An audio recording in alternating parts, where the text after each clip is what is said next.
Electricidad y magnetismo son dos palabritas que escuchamos con bastante frecuencia, ya que gran parte de toda la tecnología se fundamenta en estos fenómenos. Los motores eléctricos, el teléfono, el microondas, el internet, la radio, y bueno, realmente en todos lados están presentes estos fenómenos. Y puede que hoy en día nos parezca tan normal el escuchar cosas como que cuando haces una llamada, lo único que pasa es que tu celular convierte las ondas sonoras a ondas electromagnéticas, que las envía a una antena, que luego de recibirlas las envía de regreso al celular de destino, y así es como funciona la comunicación. Pero en todo esto que acabo de decir, hay un concepto que hace unos siglos ni siquiera se pensaba. Estoy hablando del concepto de onda electromagnética.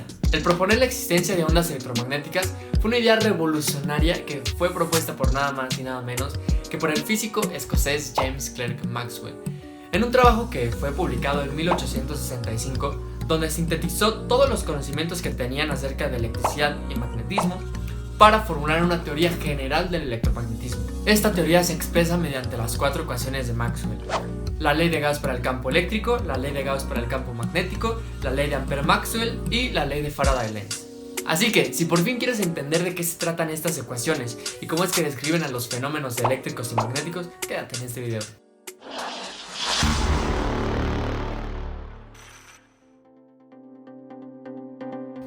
Empezamos con la primera de las 4 ecuaciones de Maxwell, pero para entenderla antes debemos de comprender el concepto de flujo eléctrico. Para esto, rápidamente pensemos en una tubería o un grifo de la cual está saliendo agua. El flujo de agua sería la cantidad de agua que está saliendo por unidad de tiempo. No es lo mismo que salgan 10 litros de agua por segundo a que salgan solo 5 litros por segundo. Esta misma idea de flujo de agua la podemos extrapolar al concepto de flujo eléctrico. Imaginemos que tenemos una superficie plana, la cual está siendo atravesada por un campo eléctrico. Entonces, el flujo eléctrico lo podemos entender como la cantidad de campo eléctrico que atraviesa la superficie. Mientras mayor sea la superficie, mayor será el campo eléctrico que la atraviese. Ahora, pensemos en una carga eléctrica positiva. Por el hecho de ser una carga, producirá un campo eléctrico a su alrededor. Entonces, si colocamos una superficie pequeña a un lado de la carga, habrá cierta cantidad del campo eléctrico total que atravesará a esa superficie, y por lo tanto habrá un flujo eléctrico por esa superficie. Pero ¿qué pasaría si en vez de tener solo una pequeña superficie, tuviéramos una superficie que rodeara por completo a la carga? Bueno, a esto es a lo que se le conoce como una superficie gaussiana. En esta otra situación podemos estar completamente seguros de que todo el campo eléctrico tendrá que atravesar a la superficie gaussiana. Pero entonces, si todo el campo eléctrico está atravesando a la superficie gaussiana, podemos decir que el flujo del campo eléctrico que produce la carga a través de la superficie será el máximo posible. Y justo de esto nos habla la ley de Gauss para el campo eléctrico. Nos dice que el flujo eléctrico a través de una superficie gaussiana es igual a la carga encerrada dividida la permitividad eléctrica. Esto matemáticamente lo podemos expresar en forma integral y en forma diferencial. La ley de Gauss para el campo magnético es muy similar a la anterior, por lo que si ya comprendiste bien el concepto de flujo eléctrico y qué es lo que significa la ley de Gauss para el campo eléctrico, no tendrás ningún problema por entender esta ley. Imaginemos ahora que tenemos un imán. Como sabemos, los imanes siempre tienen un polo positivo y uno negativo. Podemos partir al imán justo por la mitad, pero seguirá conservando sus dipolos. Es decir, por más que cortemos el imán por la mitad, nunca conseguiremos un monopolo magnético. Por lo tanto, si dibujamos las líneas de campo magnético que produce un imán, se verán más o menos de esta manera. Ahora, ¿qué pasaría si encerráramos al imán con una superficie gaussiana? Bueno, pues podremos ver que habrá líneas de campo magnético que atraviesan a la superficie. Pero podemos ver que no todas las líneas de campo magnético atraviesan a la superficie en la misma dirección. Hay líneas que la cruzan hacia afuera y otras que la cruzan hacia adentro. Entonces, podemos decir que de cierta manera estas dos direcciones hacen que se cancelen. Por lo tanto, el flujo magnético a través de una superficie gaussiana es igual a 0. Y esto lo podemos expresar matemáticamente en forma integral y diferencial de la siguiente manera.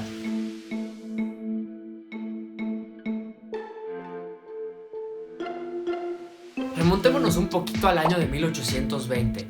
Un físico danés llamado Hans Christian Ørsted descubrió por casualidad que al hacer circular una corriente eléctrica por un cable, la dirección a la que apuntaba una brújula que se encontraba cerca del conductor se desviaba, cambiaba la dirección a la que apuntaba. Esto solo podía significar una cosa: que al circular corriente eléctrica por un conductor, se produce un campo magnético a su alrededor. Ampère fue quien dedujo matemáticamente este fenómeno y lo expresó de la siguiente manera: Sin embargo, años más tarde Maxwell se dio cuenta que esta ecuación no estaba del todo correcta. Más bien estaba incompleta, le faltaba algo, ya que no solamente una corriente eléctrica produce un campo magnético, sino que también un flujo eléctrico variable es capaz de producirlo. Maxwell completó esta ecuación agregándole el siguiente término, el cual se conoce como corriente de desplazamiento. Por esta razón se le conoce como la ley de Ampère-Maxwell. Y esta expresión, tanto en su forma integral como diferencial, lo único que nos dice es que el campo magnético es proporcional a la corriente eléctrica o a un flujo eléctrico variable. Y bueno, hemos llegado a la última ecuación de Maxwell, la ley de Faraday-Lenz, que de cierta manera podemos decir como que esta ley es lo contrario a la ley de Ampère-Maxwell. Es decir, en vez de que se genere un campo magnético a partir de una corriente eléctrica, ahora tendremos el proceso inverso.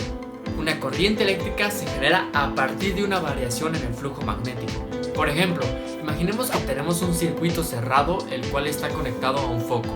Si metemos y sacamos un imán del circuito, lo que estaremos haciendo será variar el flujo magnético y por lo tanto se generará una corriente eléctrica que encenderá el foco.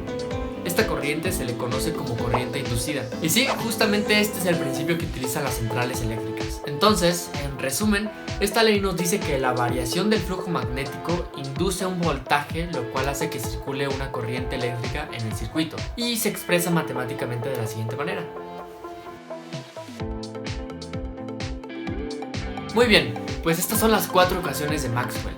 Pero, ¿y todo esto qué tiene que ver con la luz? Bueno, no me meteré a profundidad, pero resulta que si analizamos las ecuaciones de Maxwell en el vacío, en ausencia de cargas y corrientes, las expresiones se transforman a la siguiente manera. Y haciéndole algunas manipulaciones matemáticas a la ley de Faraday-Lenz y a la ley de Ampère-Maxwell, obtenemos las siguientes dos expresiones. Y resulta ser que estas dos expresiones tienen exactamente la misma forma que una ecuación de onda cualquiera.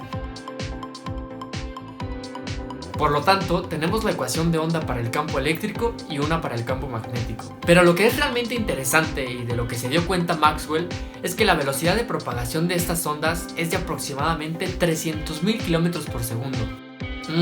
Ese numerito, ¿dónde lo había visto antes? Pues claro, es la velocidad de la luz. Maxwell pensó que no podía tratarse de una simple coincidencia el hecho de que tuvieran exactamente la misma velocidad que la luz. Por lo tanto, esto lo llevó a concluir que la luz realmente se trata de una onda electromagnética. Y bueno, pues hasta aquí le dejaremos en esta ocasión. Espero que les haya gustado muchísimo.